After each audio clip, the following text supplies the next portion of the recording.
It's not late the startup ಸ್ನೇಹಿತರೆ, ಎಲ್ಲರೂ ಹೇಗಿದ್ದೀರಾ? ನಾನು ಕರ್ತನಲ್ಲಿ ಸಂತೋಷವಾಗಿದ್ದೇನೆ. ಈ ದಿನ ನಾವು ಕೀರ್ತನೆಗಳು 119ನೇ ಭಾಗವನ್ನು ನಿನ್ನೆ ನಾವು 64ರವರೆಗೆ ಓದಿ ಧ್ಯಾನ ಮಾಡಿದ್ವು. ಈಗ ಮುಂದುವರಿದು ಧ್ಯಾನ ಮಾಡುವಂತರಾಗೋಣ. ಕೀರ್ತನೆಗಳು 119, 65ರಿಂದ ಸ್ಟಾರ್ಟ್ ಮಾಡ್ತಾ ಇದ್ದೀನಿ. ಯೆಹೋವನೇ, ನೀನು ನಿನ್ನ ವಾಗ್ದಾನಕ್ಕೆ ತಕ್ಕಂತೆ ನಿನ್ನ ಸೇವಕನಿಗೆ ಮಹೋಪಕಾರ ಮಾಡಿದ್ದಿ. ಉತ್ಕೃಷ್ಟವಾದ ಜ್ಞಾನ ವಿವೇಕಗಳನ್ನು ನನಗೆ ಹೇಳಿಕೊಡು. ನಿನ್ನ ಆಜ್ಞೆಗಳನ್ನು ನಂಬಿಕೊಂಡಿದ್ದೇನಲ್ಲ.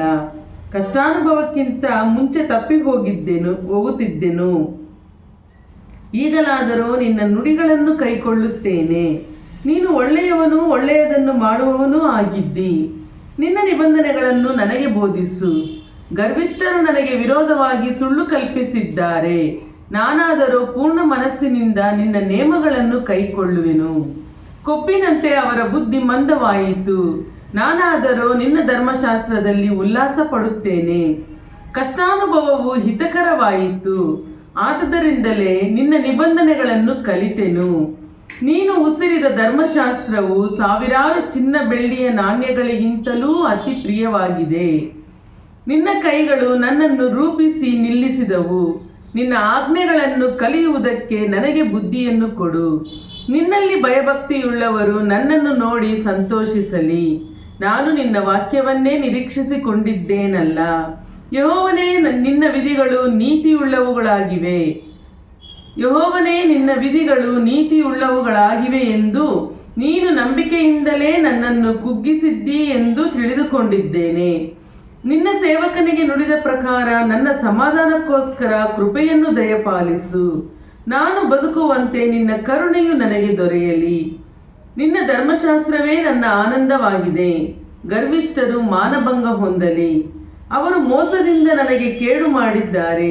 ನಾನಾದರೂ ನಿನ್ನ ನೇಮಗಳನ್ನು ಧ್ಯಾನಿಸುತ್ತಿರುವೆನು. ನಿನ್ನಲ್ಲಿ ಭಯಭಕ್ತಿಯುಳ್ಳವರು ನನ್ನ ಕಡೆಗೆ ತಿರುಗಿಕೊಂಡು ನಿನ್ನ ಕಟ್ಟಳೆಗಳನ್ನು ಗ್ರಹಿಸಿಕೊಳ್ಳಲಿ. ನನ್ನ ಮನಸ್ಸು ನಿನ್ನ ನಿಬಂಧನೆಗಳಲ್ಲಿ ಆಸಕ್ತವಾಗಲಿ. ಆಗ ನನ್ನ ಆಶಾಭಂಗಕ್ಕೆ ಕಾರಣವಿರುವುದಿಲ್ಲ. ನಿನ್ನ ರಕ್ಷಣೆಯ ಬಯಕೆಯಿಂದಲೇ ನನ್ನ ಮನವು ಬಲಗುಂದಿತು. ನಾನು ನಿನ್ನ ವಾಕ್ಯದಲ್ಲೇ ನಿರೀಕ್ಷೆಯುಳ್ಳವನಾಗಿದ್ದೇನೆ. ನಿನ್ನ ನುಡಿಯನ್ನು ನೆರವೇರಿಸಿ ಯಾವಾಗ ನನ್ನನ್ನು ಸಂತೈಸುವಿ ಎಂಬುದಕ್ಕೋಸ್ಕರವೇ ನನ್ನ ದೃಷ್ಟಿ ಮಂದವಾಯಿತು. ನಿನ್ನ ನುಡಿಯನ್ನು ನೆರವೇರಿಸಿ ಯಾವಾಗ ನನ್ನ ಸಂತೈಸುವಿ ಎಂಬುದಕ್ಕೋಸ್ಕರವೇ ನನ್ನ ದೃಷ್ಟಿ ಮಂದವಾಯಿತು. ಹೊಗೆಯಲ್ಲಿ ನೇತು ಹಾಕಿರುವ ಗುದ್ದಲಿಯಂತಿದ್ದೇನೆ. ಆದರೂ ನಿನ್ನ ನಿಬಂಧನೆಗಳನ್ನು ಮರೆಯಲಿಲ್ಲ. ನಿನ್ನ ಸೇವಕನ ದಿವಸಗಳು ಬಹು ಸ್ವಲ್ಪವಲ್ಲ. ನನ್ನನ್ನು ಬಾಧಿಸುವವರಿಗೆ ಶಿಕ್ಷೆ ವಿಧಿಸುವುದು ಯಾವಾಗ? ನಿನ್ನ ಧರ್ಮಶಾಸ್ತ್ರವನ್ನು ಅನುಸರಿಸದ ಗರ್ವಿಷ್ಠರು ನನಗಾಗಿ ಗುಂಡಿಗಳನ್ನು ಅಗೆದಿದ್ದಾರೆ. ನಿನ್ನ ಆಜ್ಞೆಗಳೆಲ್ಲ ಸ್ಥಿರವಾಗಿವೆ. ಅವರು ಮೋಸದಿಂದ ಹಿಂಸಿಸುತ್ತಾರೆ. ನನಗೆ ಸಹಾಯ ಮಾಡು. ನನ್ನನ್ನು ಭೂಮಿಯಿಂದ ತೆಗೆದೇ ಬಿಟ್ಟಿದ್ದರು, ಆದರೆ ನಾನು ನಿಮ್ಮ ನೇಮಗಳನ್ನು ಬಿಡಲೇ ಇಲ್ಲ. ನಿನ್ನ ಕೃಪೆಗನುಸಾರವಾಗಿ ನನ್ನನ್ನು ಚೈತನ್ಯಗೊಳಿಸು. ಆಗ ನೀನು ಉಸಿರಿದ ಕಟ್ಟಳೆಗಳನ್ನು ಕೈಕೊಳ್ಳುವೆನು. ಯೆಹೋವನೇ, ನಿನ್ನ ವಾಕ್ಯವು ಪರಲೋಕದಲ್ಲಿ ಶಾಶ್ವತವಾಗಿ ಸ್ಥಾಪಿಸಲ್ಪಟ್ಟಿದೆ. ನಿನ್ನ ಸತ್ಯತೆಯು ತಲತಲಾಂತರಕ್ಕೂ ಇರುವುದು. ನೀನು ಭೂಮಿಯನ್ನು ಸ್ಥಾಪಿಸಿರುತ್ತಿ, ಅದು ಕದಲುವುದಿಲ್ಲ. ನಿನ್ನ ವಿಧಿಗಳಿಗನುಸಾರವಾಗಿ ಅವು ಇಂದಿನವರೆಗೂ ಸ್ಥಿರವಾಗಿ ನಿಂತಿರುತ್ತವೆ. ಯಾಕಂದರೆ ಸರ್ವ ವಸ್ತುಗಳು ನಿನ್ನನ್ನು ಸೇವಿಸುತ್ತವೆ. ನಿನ್ನ ಧರ್ಮಶಾಸ್ತ್ರವು ನನಗೆ ಆನಂದಕರವಾಗದಿದ್ದರೆ ನನಗೊದಗಿದ ಆಪತ್ತಿನಲ್ಲಿ ಹಾಳಾಗಿ ಹೋಗುತ್ತಿದ್ದೆನು. ನಾನು ನಿನ್ನ ನೇಮಗಳನ್ನು ಎಂದಿಗೂ ಮರೆಯುವುದಿಲ್ಲ. ಅವುಗಳಿಂದಲೇ ನನ್ನನ್ನು ಬದುಕಿಸಿದ್ದಿ. ನಾನು ನಿನ್ನವನ್ನು ರಕ್ಷಿಸು. ನಿನ್ನ ನೇಮಗಳಲ್ಲಿ ಆಸಕ್ತನಾಗಿದ್ದೇನಲ್ಲ. ದುಷ್ಟರು ನನ್ನನ್ನು ಸಂಹರಿಸಬೇಕೆಂದು ಹೊಂಚಿ ನೋಡುತ್ತಾರೆ.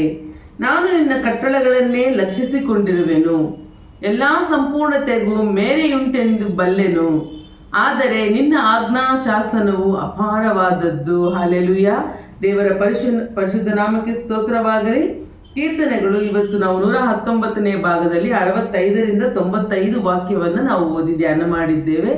ನಿಮಗೆ ಈ ವಾಕ್ಯಗಳು ಆಶೀರ್ವಾದವಾಗಿತ್ತು ಅಂತ ಹೇಳಿ ನಾನು ವಿಶ್ವಾಸಿಸುತ್ತೇನೆ. ಪ್ರತಿದಿನ ನಮ್ಮ ಚಾನೆಲ್ನಲ್ಲಿ ದೇವರ ವಾಕ್ಯ ಅಪ್ಲೋಡ್ ಆಗುತ್ತೆ. ದಯವಿಟ್ಟು ನಿಮ್ಮ ಫ್ರೆಂಡ್ಸ್ ಆ್ಯಂಡ್ ಫ್ಯಾಮಿಲೀಸ್ಗೂ ಕೂಡ ದೇವರ ವಾಕ್ಯವನ್ನು ಶೇರ್ ಮಾಡಿ.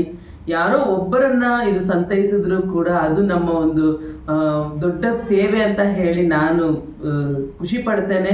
ಮತ್ತು ದೇವರು ನಮಗೆ ಈ ವಾಕ್ಯಗಳೆಲ್ಲ ಕೊಟ್ಟಿದ್ದಾರೆ ಅಂದರೆ ನಾವು ಹಾಗೆ ಬಚ್ಚಿಟ್ಕೊಳ್ಳೋದಲ್ಲ, ಅದನ್ನು ಎಲ್ಲರಿಗೂ ಕೂಡ ನಾವು ಅದನ್ನು ಸಾರಬೇಕು. ಇದು ಸುಮಾರು ಜನಕ್ಕೆ ಸಂತೈಸುವಂತಹ ವಾಕ್ಯವಾಗಿ ಇರುತ್ತೆ ಅಂತ ಹೇಳಿ ನಾನು ವಿಶ್ವಾಸಿಸ್ತಾ ಇದ್ದೇನೆ.